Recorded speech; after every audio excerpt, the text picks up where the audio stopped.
শোন, একটা কথা মাথার মধ্যে ঘুরছে। আবার যারা দ্বিতীয় বিয়ে করে না, প্রথম বউকে ডিভোর্স দিয়ে, ওদের না প্রথম বউ বাচ্চার প্রতি কোনো টান থাকে না।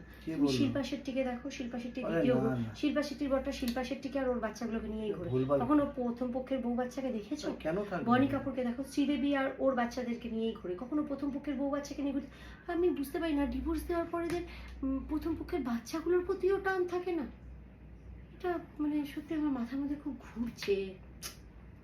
শোনো, একটা কথা বলি, এই বিষয়টাকে ভালোভাবে দেখতে গেলে আমাকে একটা বিয়ে করতে হবে, তোমাকে ডিভোর্স দিই, তারপর দেখি আমার তোমার কথা তোমার ছেলের কথা মনে পড়ে কিনা, তারপর আমি ঠিক বুঝতে পারবো।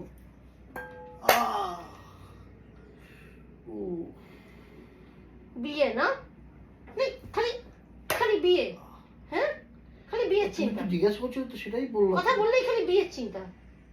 এমন দেবো না মাথা, এসব ভুলেই যাবে, কারোর কথাই মনে থাকবে না, না প্রথম পক্ষ না দ্বিতীয় পক্ষ।